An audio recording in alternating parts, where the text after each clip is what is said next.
Dear student, today we'll see the next theorem. विद्यार्थी मित्रांनो, आज आपण त्या ठिकाणी पुढील प्रमेय जे आहे तर ते प्रमेय त्या ठिकाणी पाहणार आहे की if 2 points on a given line sustain equal angles at two distinct points which lie on the same side of the line, then the 4 points are concyclic.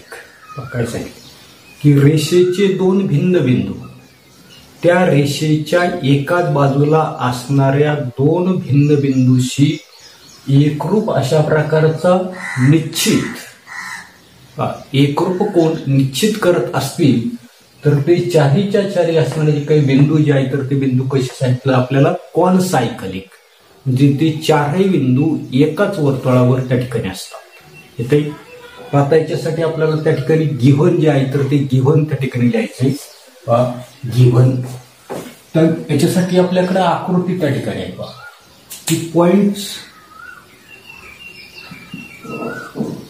Yes and R, बिंदू यस आणि R कशी सांगितले, lie on काय सांगितले की lie on the same side, lie on the same side of कशाच्या तर त्या ठिकाणी PQ, same side PQ, such that angle PSQ congruent angle कोणतं सांगता येईल आपल्याला, PRQ काय सांगता येईल की बिंदू यस आणि आर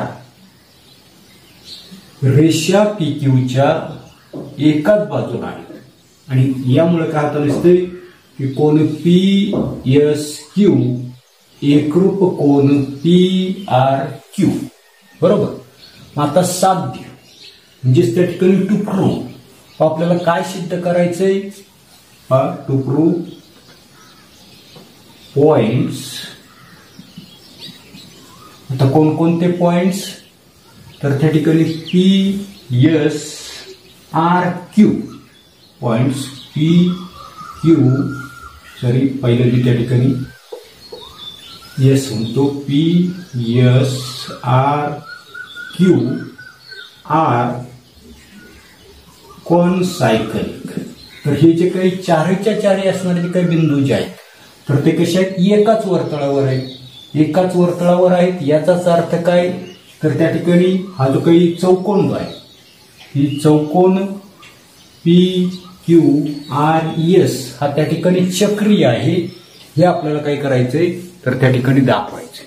येते आता याच्यासाठी आपल्याला प्रूफ जो आहे तर तो प्रूफ त्या ठिकाणी लिहायचा आहे. प्रूफ आता प्रूफ मध्ये काय लिहिता येईल तर here is only one circle that passes through 3 non collinear points. आपल्याला माहिती काय माहिती की there is only one circle that passes through 3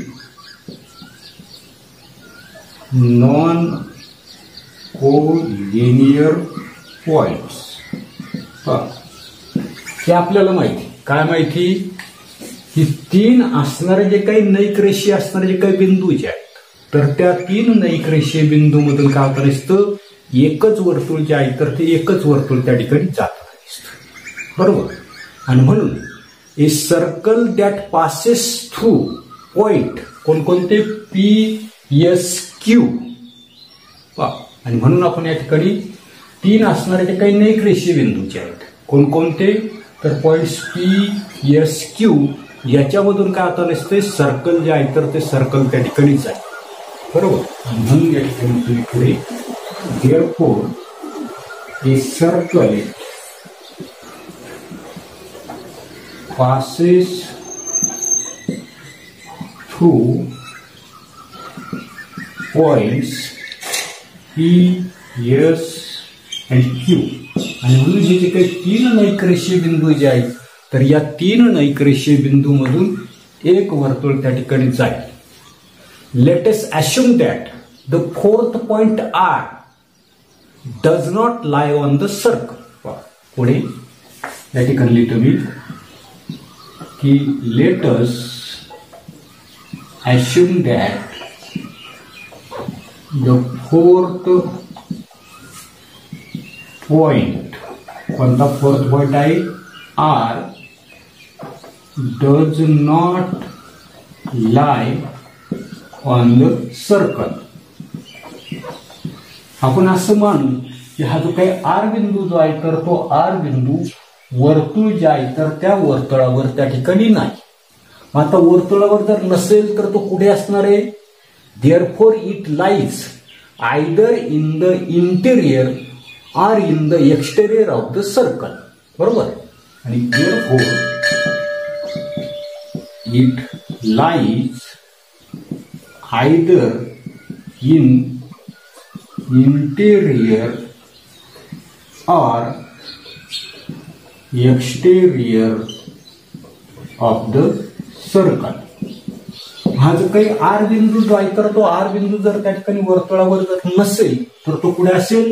एकतर वर्तुळाच्या अंतर्भागात असेल किंवा वर्तुळाच्या पुढे असेल बाह्य भागात त्या ठिकाणी असेल. बरोबर. Let us assume that the points are lies in the exterior of the circle. पुढे काय म्हणतो मी की let us assume that the point R lies in the exterior of the circle.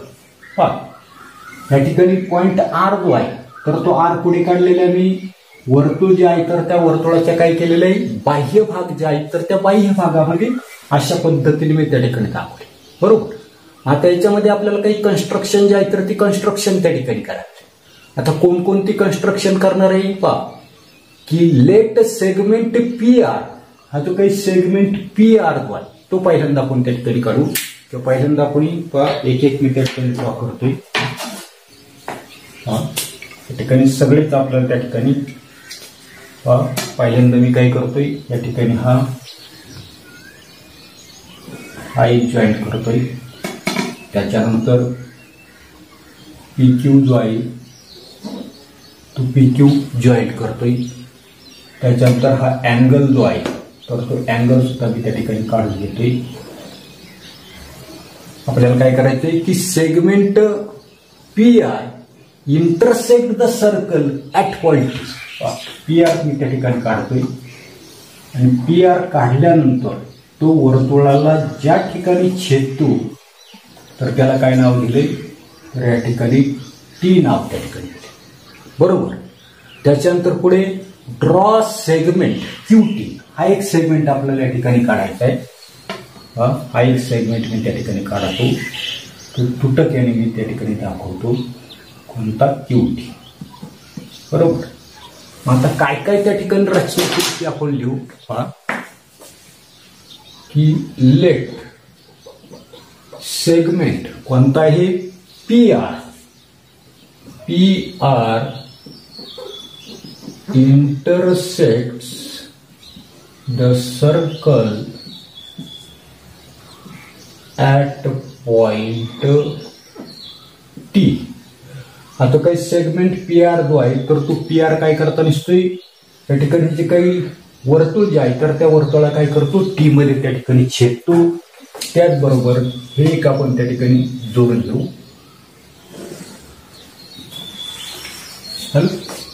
पुढे अजून काय रचना केली आपण की ड्रॉ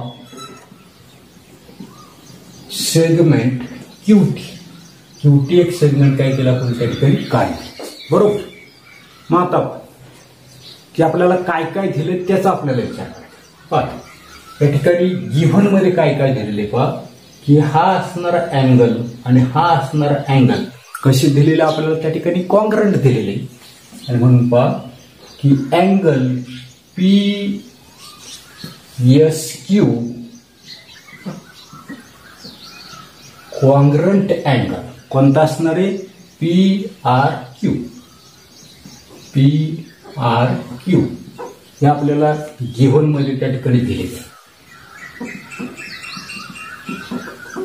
बरोबर. पुढे आता त्याच्यानंतर आपल्या लक्षात येतं दिसते की अँगल पी एस क्यू आणि दुसरा आपल्याला म्हणता येईल की अँगल पी टी क्यू हे जे काही दोन्ही असणारे जे काही अँगल जे आहेत तर ते अँगल कसे आहेत की angle inscribe in the same arc are congruent. काय म्हणतो मी की angle P S Q congruent angle P T Q का तर एकाच वर्तुळामध्ये किंवा एकाच कंसामध्ये आंतरलिखित असलेले जे काही कंस जे आहेत तर ते कंस कसे असतात एकरूप असतात आणि म्हणून या ठिकाणी काय म्हणते मी पहा की angle inscribed in the same arc कसे असतात तर कॉन्ग्रंट असतात. कॉन्ग्रंट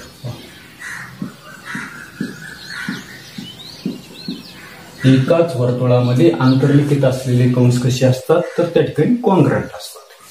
याला समीकरण नंबर मी त्या ठिकाणी 2 म्हणतो, याला त्या ठिकाणी 1 म्हणतो. यांचा वापर आपण त्या ठिकाणी पुढे करा बरोबर. आणि म्हणून आता समीकरण 1 आणि 2 वर काय लिहितो me from equation 1 and 2 equation 1 आणि 2 मध्ये काय दिसते तर याच्या लेफ्ट साइड जे आहे तर त्या लेफ्ट साइड इक्वल आहे. लेफ्ट साइड इक्वल आहे म्हणून काय म्हणणार आपण राईट साइड जे आहे तर त्या राईट साइड त्या ठिकाणी इक्वल म्हणणार आहे. आणि म्हणून त्या ठिकाणी काय म्हणतो मी की angle P R Q congruent angle P T Q बरोबर. याला काय म्हणतो मी इक्वेशन नंबर 3. काय दाखवलेले या कोणाशी हा कोण दाखवलाय त्याच्यानंतर पुढे काय केलं आपण या कोणाशी हा कोण त्या ठिकाणी एकरूप आहे बरोबर. आणि म्हणून आपण त्या ठिकाणी काय म्हटलेले पी आर क्यू हा जो काही कोण जो आहे तर त्या या कोणाशी कोणता कोण दाखवलेला कोणी पी टी क्यू म्हणजे हे दोन्ही कोण जे आहेत तर ते दोन्ही कोण कसे आहेत तर त्या ठिकाणी सारखेच बरोबर. पुढे पाहता की angle P T Q is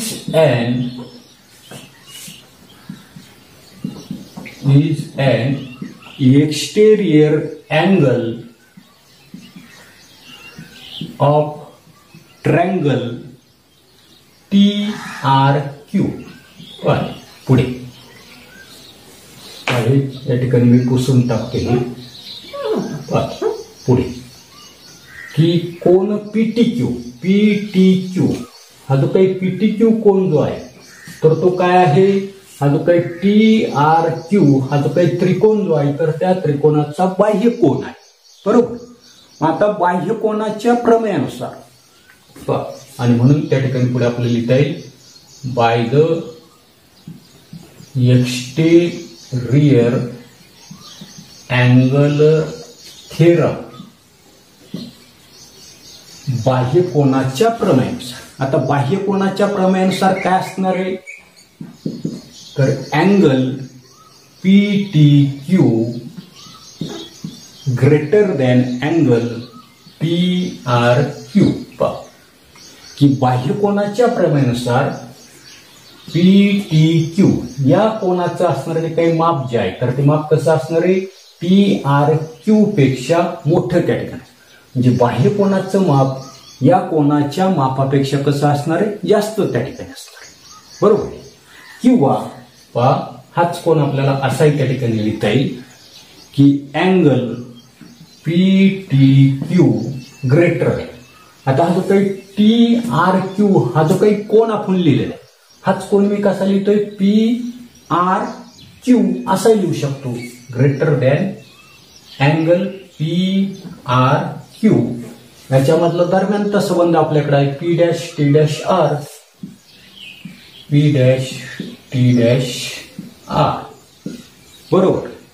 मग आता पुढे असं जर आपण त्या ठिकाणी जर लिहिलं तर काय होतं नसतंय, धिस कॉन्ट्रॅडिक्ट्स इक्वेशन 3. या ठिकाणी काय लिहिलं की PTQचं असणारं जे काही माप म्हणजे या बाह्य कोनाचं असणारं जे काही माप जे आहे तर ते बाह्य कोनाचं माप काय होतं नसते, PRQ पेक्षा कसं म्हटलं आपण त्या ठिकाणी मोठं. आणि आपण काय दाखवलेलं, या दोन्ही कोणांची असणारी काही माप जे आहे तर ती माप कशी दाखवली, समान दाखवली. म्हणजे हे जे काय आपलं येते काय येतंय की PTQ ग्रेटर दॅन PRQ हे आपलं असणारं जे काही विधान जे आहे तर ते विधान इक्वेशन 3शी कसं आहे, विसंगत त्या ठिकाणी. बरोबर. म्हणजे याचाच अर्थ काय असलं पाहिजे, देअरफॉर आवर असम्पशन जे आपण जे काही मानलंय, आवर असम्पशन्स इज फॉल्स. म्हणजे आपण जे काही मानलं, काय मानलं होतं की असणारा जो काही R पॉइंट जो आहे तर तो R पॉइंट कुठे आहे तर त्या ठिकाणी वर्तुळाच्या बाह्य भागामध्ये आहे. हे जे काय आपण त्या ठिकाणी असम्पशन्स मानलेलं आहे तर ते आपलं त्या ठिकाणी चुकीचं आहे. बरोबर. आणि म्हणून त्या ठिकाणी पुढे आपल्याला म्हणता येईल, therefore point R does not lie outside the circle. आणि म्हणून त्या ठिकाणी बिंदू R जो आहे तर तो बिंदू R पुढे वर्तुळाच्या बाह्य भागामध्ये त्या ठिकाणी तो नसणार. बरोबर. मग आता आपण काय करू की let us assume that R lies in the interior of the circle. पाहता पुढे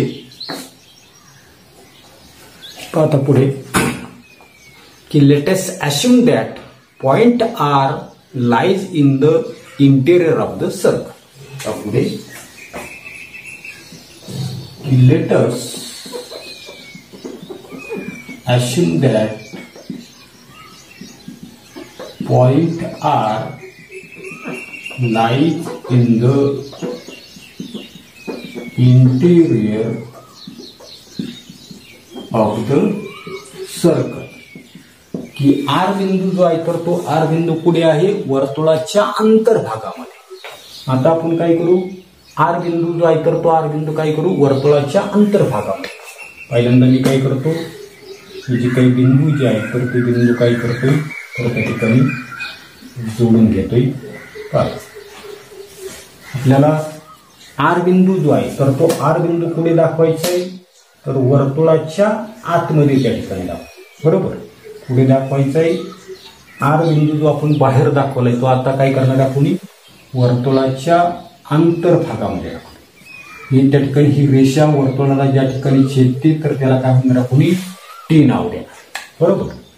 त्याच्यानंतर काय करणार आहे आपण हा TQ जो आहे तर तो TQ सुद्धा काय करणार आहे, जॉईंट करून त्या ठिकाणी एक जॉईंट करा. त्याच्यानंतर आपली जी काही RT जी आहे RQ जी आहे तर ती सुद्धा काय करणार आहे आपण त्या ठिकाणी जॉईंट करून घेणार आहे. ती मी काय करतो तुटक रेषेने त्या ठिकाणी दाखवतो अशी. बरोबर. म्हणजे R बिंदू जो आहे तर तो R बिंदू काय केला आपण वर्तुळाच्या अंतर्भागामध्ये त्या ठिकाणी घेतला. बरोबर.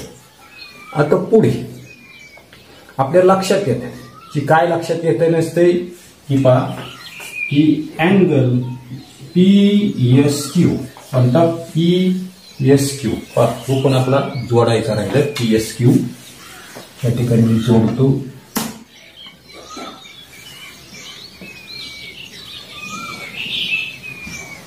हा एस बिंदू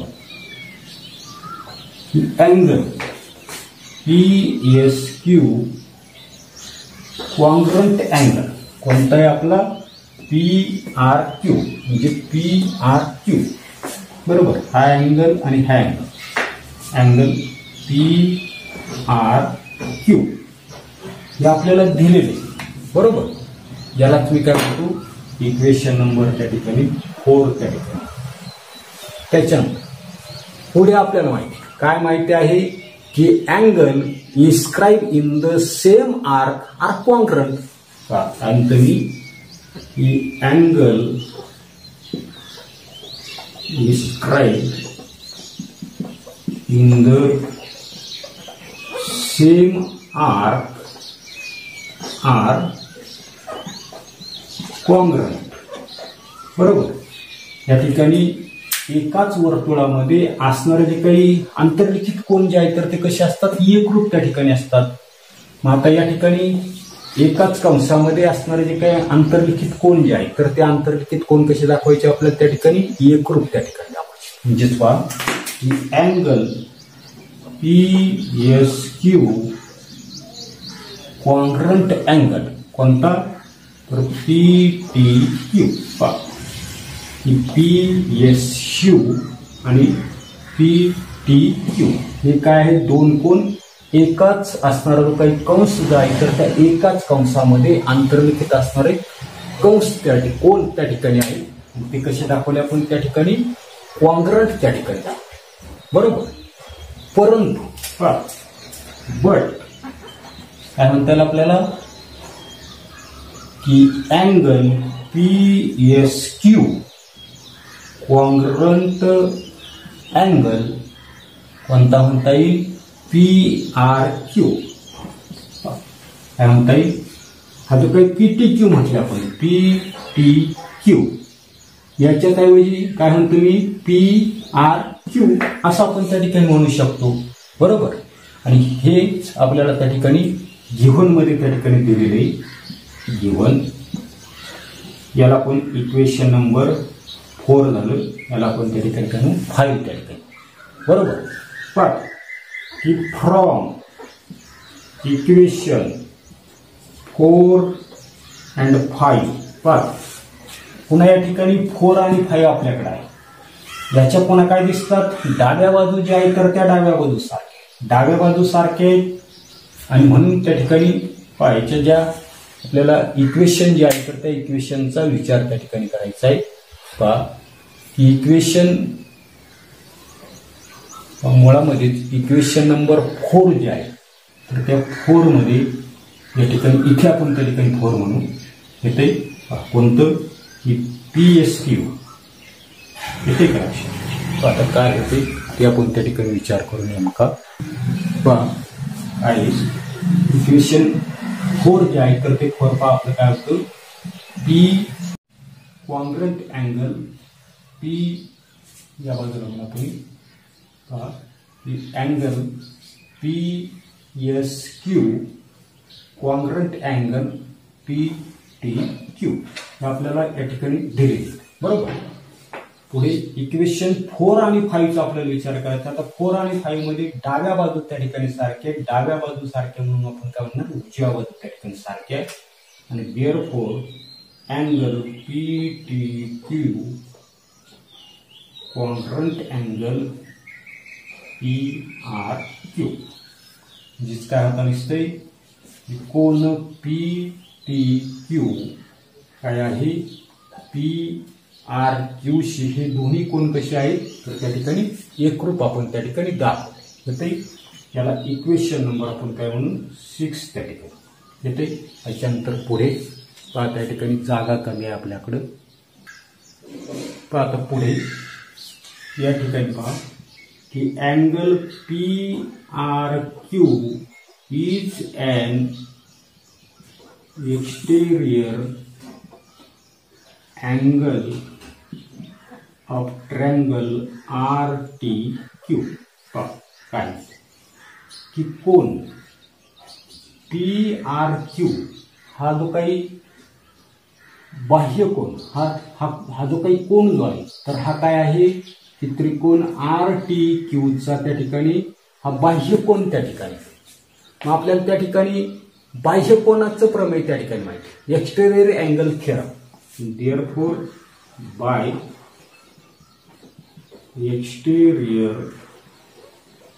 अँगल थिअरम आणि म्हणून त्या ठिकाणी बाह्यकोनाच्या प्रमेयानुसार काय आहे तर बाह्यकोनाचं माप PRQ इज ग्रेटर दॅन. आता हे बाह्यकोनाचं माप कसं असलं पाहिजे तर या ठिकाणी आपल्या लक्षात येतं नसते की angle PRQ greater than angle PTQ. कशावरून दिलं बाह्यकोनाच्या प्रमेयावर. बरोबर. आता हाच अँगल आपण कसा लिहू की अँगल PRQ. आता हा PTQ जो लिहिलाय कोणता लिहिलाय PTQ. बरोबर. मग हा असणार तो काय अँगल जो आहे तर तोच आपण कसा लिहू कोणता लिहिलाय PTQ. मग हा PTQच मी काय म्हणतोय त्या ठिकाणी लिहिताना माझी थोडीशी त्या ठिकाणी चूक झालेली आहे. पुन्हा काय चूक होते काय होते या ठिकाणी अँगल PRQ कसा असणार आहे तर त्या ठिकाणी ग्रेटर दॅन अँगल RTQ असं त्या ठिकाणी बाह्यकोनाच्या प्रमेयानुसार. हेच आपण असं लिहू की angle PRQ greater than angle. आता या ठिकाणी आपण RTQ म्हटलेले हाच कोण कसा लिहिता येईल आपल्याला PTQ. काय लिहिता येईल PTQ. बरोबर. काय लिहिले PTQ. परंतु पुन्हा आपल्या त्या ठिकाणी लक्षात ही कशावरून लिहिलं आपण PTQ तो दरम्यानचा संबंध आपल्याला लिहिता येईल P'(R''T. P'(R''T. बरोबर.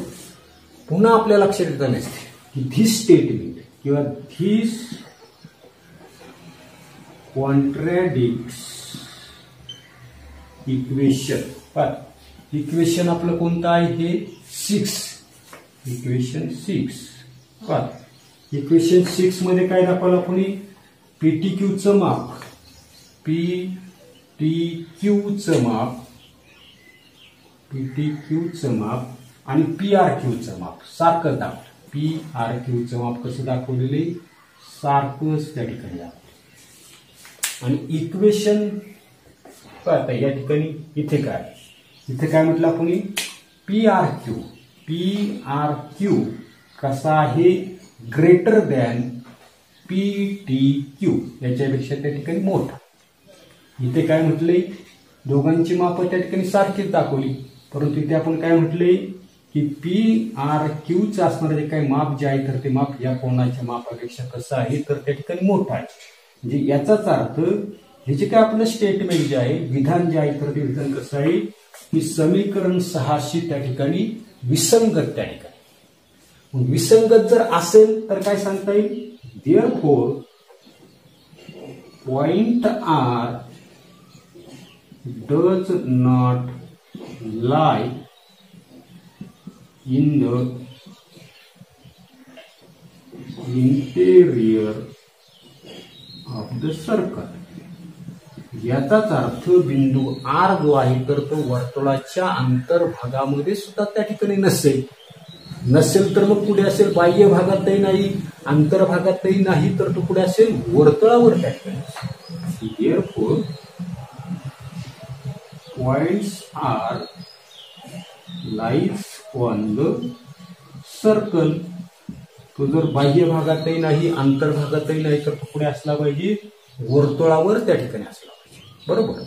मग आता वर्तुळावर जर असेल ही बाकीचे बिंदू तर वर्तुळावर आहेत परंतु R बिंदू जो आहे तर तो R बिंदू तर त्या ठिकाणी वर्तुळावर जर त्या ठिकाणी जर असेल तर काय म्हणता येईल आपल्याला की चारीच्या चारी बिंदू जर वर्तुळावर जर असतील तर तो कसे असले पाहिजे एक रेषीय त्या ठिकाणी असले पाहिजे. म्हणून शेवट पाय या ठिकाणी लिहितो देअरफॉर पॉइंट्स P हा पहिला म्हणतो मी त्या ठिकाणी S ने सुरुवात करतो ते पूर्ण सुरुवात करा P त्याच्यानंतर S R आणि Q काय म्हणता येईल R कॉन्सायक्लिक. म्हणून या ठिकाणी तुझे काही बिंदू जे आहेत P S R Q हे चारीच्या चारी बिंदू कसे असले पाहिजे एकाच वर्तुळावर त्या ठिकाणी असले पाहिजे आणि ते आपल्याला त्या ठिकाणी काय करायचं सिंपली सिद्ध करण्यासाठी येते